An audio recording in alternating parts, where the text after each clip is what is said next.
Halo Sobat Indak, ketemu lagi dengan saya Efta di Indak Podcast, Jejak Industri dan Perdagangan. Selamat datang dulu buat teman-teman yang baru saja bergabung di podcast ini. Podcast ini akan memberikan edukasi, informasi terkait dengan dunia, industri, dan perdagangan. Nah, untuk episode kali ini kita akan membahas bagaimana pengembangan produk pangan dan kerajinan. Sobat Indak, Provinsi Sulawesi Tengah ini adalah salah satu provinsi penghasil kakao terbesar dengan penghasilan kakao itu bisa mencapai ratusan ribu ton per tahun. Ratusan ribu ton per tahun. Nah, dengan potensi yang dimiliki, potensi yang cukup besar itu, maka pemerintah membentuk satu unit atau unit pelayanan terpadu atau yang disingkat UPT yang namanya pengembangan produk industri pangan dan kerajinan daerah. Nah, untuk membahas seperti apa tugas dan fungsi dari UPT tersebut, hari ini telah hadir bersama saya di sini Bapak Hafid Tolah. Beliau adalah Kepala Unit atau Kepala UPT Pengembangan Produk Industri Pangan dan Kerajinan Daerah. Selamat datang Pak Hafid ya. Ya, Saya panggilnya Pak Hafid saja atau ya boleh Kang Dedi boleh. Oh, Kang Dedi ya, oke. Pak Hafid ya, Pak Hafid ya.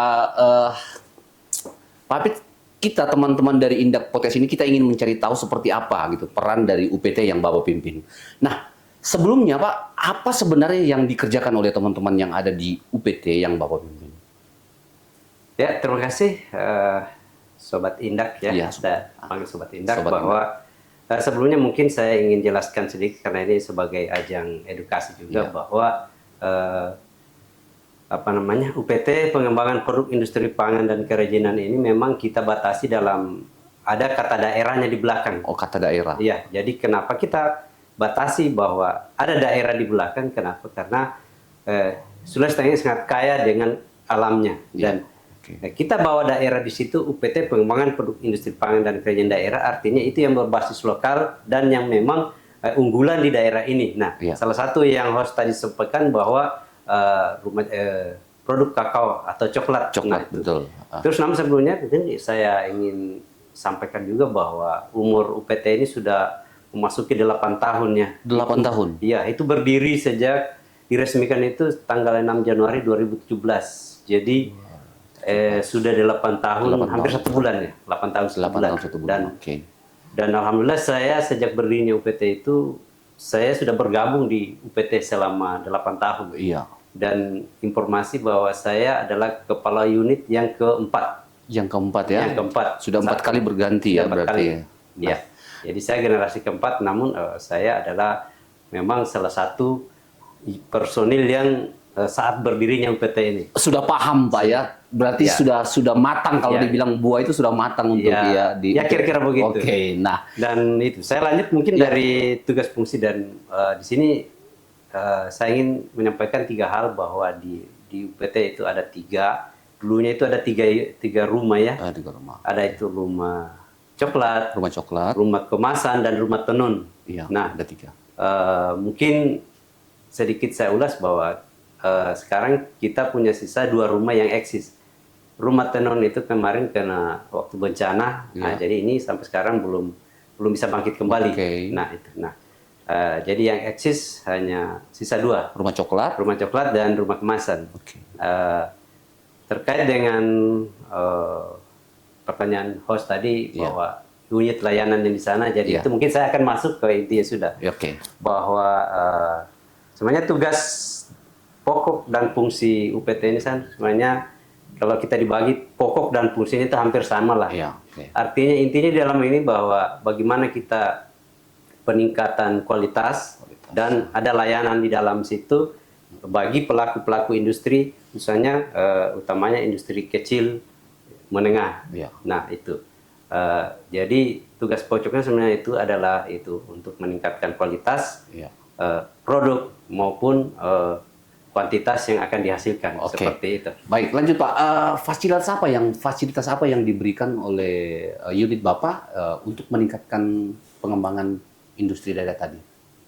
Ya, Terima kasih bahwa ada beberapa fasilitas yang kami sediakan dan mungkin agak saya langsung menyeberang ke poin yang selanjutnya bahwa di kami itu ada fasilitas dua. Ada yang fasilitas yang tidak menggunakan budgeter, artinya itu gratis. Dan ada yang fasilitas tetapi dia tetap ada hitung-hitungannya karena memang tugasnya juga itu kami di UPT itu ada dibebani salah satu di Dinas Perindustrian kami adalah salah satu UPT yang dibebani ada target penghasilan daerah di dalam situ. Jadi berarti ada yang gratis, ada juga yang berbayar, tapi ada ketentuannya Pak ya? Contohnya misalnya Pak yang berbayar itu? Yang berbayar itu ketika misalnya kita beralih ke kemasan misalnya. Di sana ada dua layanan yang berbeda, yang ada yang fasilitasi full gratis dan yang dibayar. Nah, misalnya saya mulai dari gratis dulu ya. Yang gratis kan begitu. Kita mulai dari yang gratis dulu supaya lebih asik. Jadi yang gratis itu di UPT di rumah kemasan itu adalah layanan desain produk. Ya, jadi untuk kemasannya. Desain kemasannya. Itu gratis. Itu gratis. Itu dan tidak dipungut biaya. Mantap. Dan itu bisa dilakukan sekarang ini kan kita juga ada websitenya dan itu dari seluruh kabupaten, misalnya dari yang jauh, dari Buol, dari Luwu itu dia tidak harus datang ke UPT kami untuk melakukan itu dan bisa melakukan secara online melalui WA gitu. Jadi untuk konsultasi desainnya, saya mau desain begini, silakan. Bisa itu Pak ya? Bisa. Melalui website saja? Melalui website saja. Nah Sobat Indak, nah ini informasi yang penting. Jadi Sobat Indak yang ingin mendesain kemasan produk, langsung bisa melalui, datang langsung ke UPT, atau bisa melalui ada websitenya ya, untuk kunjungi websitenya UPT, untuk bisa mendesain produk yang Sobat Indak laksanakan. Nah, terus kita lagi kembali yang berbayar. Ya, berbayar. Nah, itu. Nah, ya ketika kita masuk yang sudah desainnya misalnya. Dia sudah setuju, kita sudah nah, ketika masuk pencetakannya itu untuk hasil desain tadi sudah diaplikasikan ke pencetakan. Pencetakannya itu bahwa itu sudah masuk kita di dalam berbayar dan itu ditentukan melalui perda.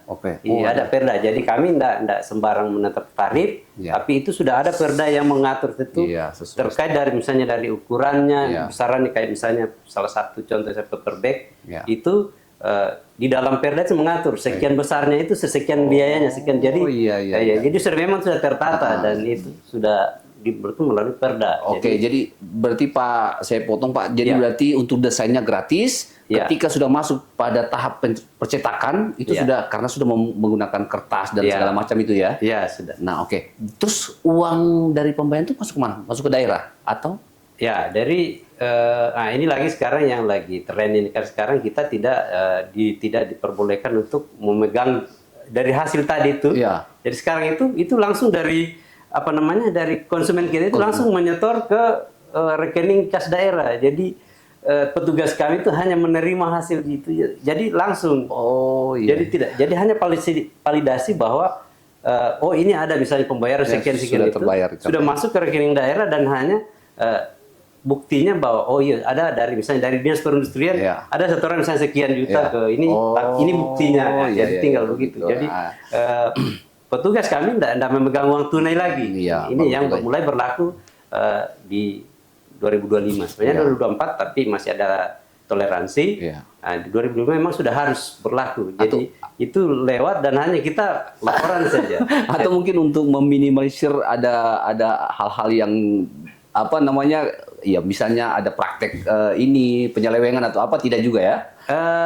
Kemarin diskusi dengan teman-teman dari Bapenda sebenarnya tidak juga. Jadi di satu sisi memang keuntungannya resikonya itu kita tidak, karena itu kita tidak memegang kan. Itu kan ada resiko ya, utamanya misalnya kalau penghasil yang besar itu mereka membawa itu resikonya ada. Tapi ini kan sekarang dia cuma membawa kertas. Ini saya masuk sekian laporannya misalnya di resiko dan yang kedua itu tadi memang ada risiko mengendap. Biasanya kan kalau kayak hari Sabtu hari Jumat itu ada setoran hari Jumat itu. Kalau tunai kan itu berarti hari Senin. Nah itu resiko range-nya di situ ada bisa memang ada di situ, sehingga ketika itu langsung dia ya kita enak-enak saja nih, santai aja ini setoran saya dari kami dinas ini sekian kira-kira begitu. Nah oke, Pak Hafid, kita lanjut.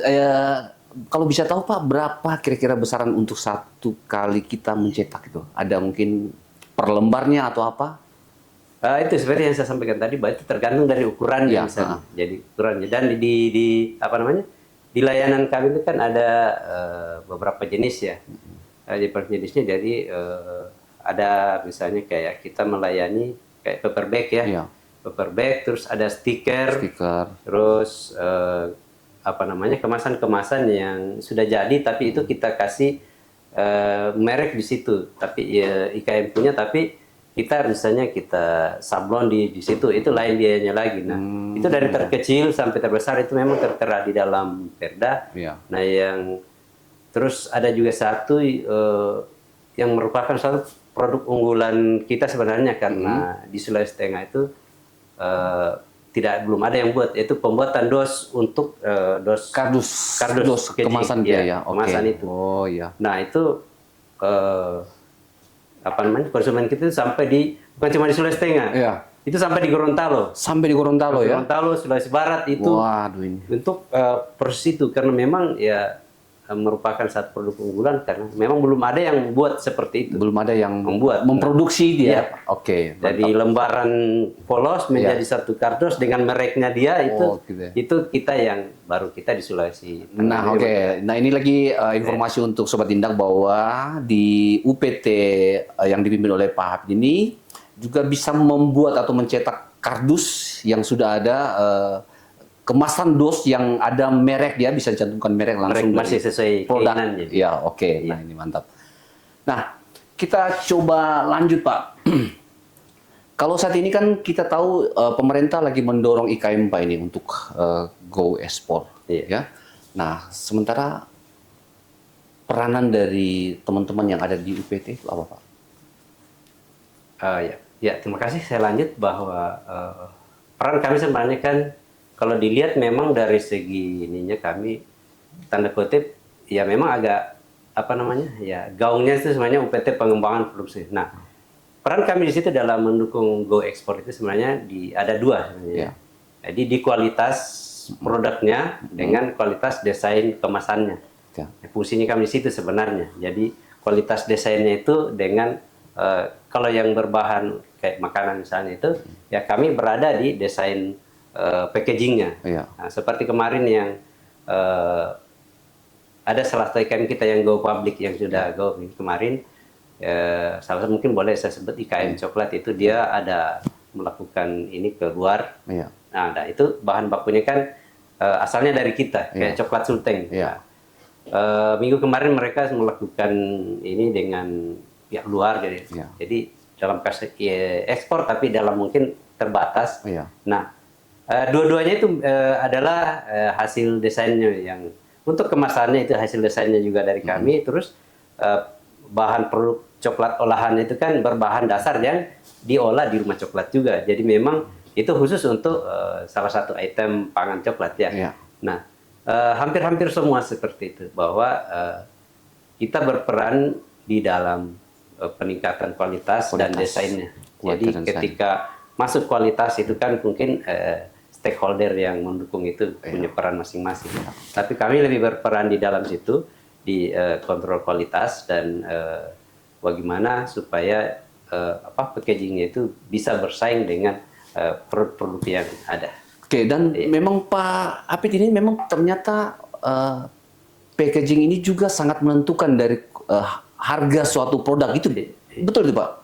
Ya, ada mungkin saya bisa contohkan salah satu. Memang ada satu IKM kita dulu sebelum ini, ketika masuk di IKM, tapi mungkin saya lebih banyak bercerita ke olahan pangan coklat. Sebelumnya bahwa sebelum ada apa namanya bencana alam kita yang berdampak ke IKM kita, bahwa di sebelumnya ada 3 IKM kita itu yang bisa bersaing di Grand Indonesia berkaitan dengan coklat Sulteng. Di GI? Di GI itu Grand sempat Indonesia. masuk di GI itu. Wih, keren ya, Pak. Di sana. Dan sampai sekarang itu diminta sih sebenarnya.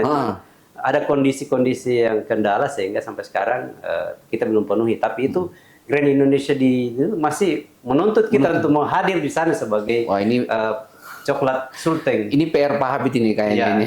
Jadi PR ya ke depan jadi ini Pak kalau kita punya produk, kita punya ini sudah ada di G itu sudah lumayan itu Pak. Dan itu salah tadi desain packagingnya tadi. Menurut kami itu yang lebih sederhana, simple. Tapi menurut mereka itu yang lebih bagus sebenarnya. Jadi dia tidak orakel bahasa kerennya anak-anak norak tidak norak, tapi justru itu dia lebih tertarik dengan desainnya yang tidak terlalu ini. Jadi mungkin dia kesannya sederhana dan ada juga salah satu pengunjung dari Jepang, orang Jepang ya pernah. Nah, dan memang dia lebih tertarik dengan desain seperti itu.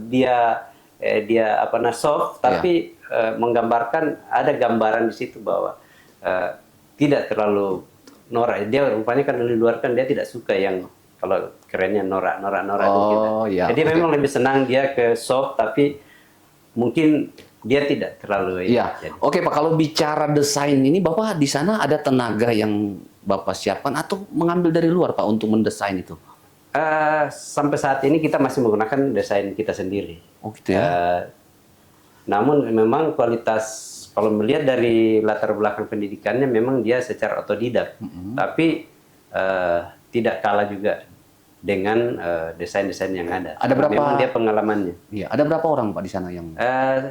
Kemarin sebelumnya ada dua tapi sekarang ada keluar dan itu sekarang yang bertahan ada 1. Tapi tahun ini kita akan ketambahan 3 CPNS yang berlakang sarjana desain. Oh gitu ya? Iya. Wah mantap. Ini lebih bagus lagi berarti Pak ya? Ya ada darah-darah muda dia karena ini anak-anak muda yang. Karena memang saya lihat Pak ini desain atau packaging yang dengan desain bagus itu ternyata rasa itu urusan kesekian Pak. Yang penting itu modelnya dulu ya. Itu bagaimana Pak? Ya itu kan memang orang bilang ya pandangan pertama. Pandangan pertama. Jadi persoalan isi itu rasa ketiga. Ketika melihat itu, ini ya. Dan memang jadi ada 2 di situ.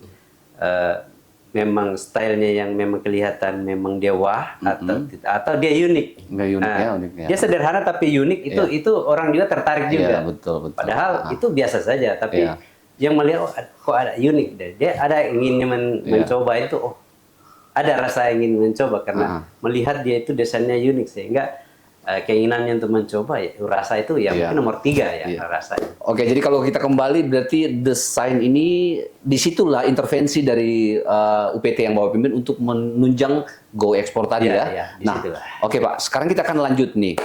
Unit yang Bapak pimpin juga ini kan menangani terkait dengan pengembangan produk kerajinan ya gitu. Nah, bagaimana upaya pengembangan produk itu sendiri Pak?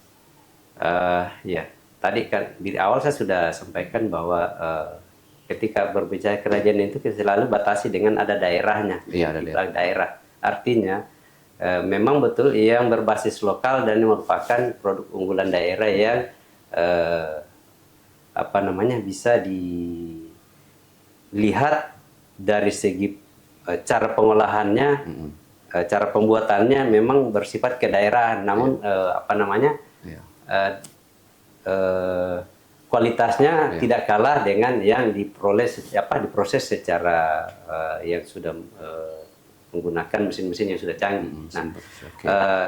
Saya di mana-mana selalu saya sampaikan bahwa kami batasi dengan daerah.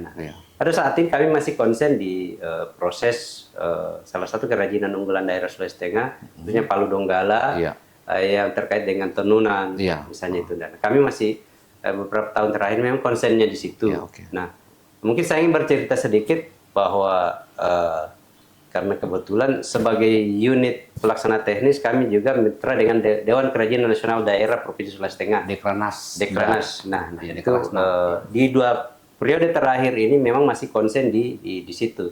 Sehingga kolaborasinya antara Dekranas dengan UPT Dinas Perindustrian itu masih konsennya di situ. Yang di unit kami, Sehingganya mungkin ada semacam anekdot sebelumnya bahwa kalau bahasa Arab itu ditanggung tidak luntur, nah, kalau di sini kan luntur tidak ditanggung. Nah itu anekdot yang itu maksudnya itu yang coba. Jadi luntur tidak ditanggung, ditanggung tidak luntur. Nah gitu itu persoalan. Nah ini kita coba dikembangkan di beberapa periode terakhir ini, termasuk di UPT ini kan selama umurnya 8 tahun memang hampir-hampir berkecimpung di situ. Karena kenapa? Kita mau coba memang bahwa kualitasnya ini jangan sampai kalah dengan produk daerah lain. Iya, betul. Karena ini kan memang tenunan ini dari Sabang sampai mereka itu hampir memang satu serat lah. Iya, oke. Jadi hampir-hampir kalau kita lihat produk-produk tenunnya itu songket dari dari istilah saya dari Sabang sampai mereka itu memang coraknya hampir sama. Mirip-mirip. Tinggal pembedaannya itu di kandungan lokalnya. Oke. Dengan prosesnya di situ. Nah, kami masih konsennya di situ sehingga hampir-hampir setiap tahun kita itu untuk mendukung itu kita programnya untuk semacam pelatihan. Pelatihan ya, pelatihan. Nah, pelatihan itu kan ada misalnya dia dimulai dari pewarnaan. Terus bagaimana pembuatannya. Ya. Nah, sehingga memang itu menghasilkan produk yang bisa bersaing. Oke. Nah, mungkin sebelum saya tambahkan sedikit bahwa di akhir 2023-2024 itu memang ada salah satu terobosan yang kita coba bangun, yaitu menggunakan pewarna alam dengan menggunakan dari pohon endemik yang ada di Sulawesi Tengah, yaitu kayu eboni. Nah, itu kita menggunakan pewarnaan itu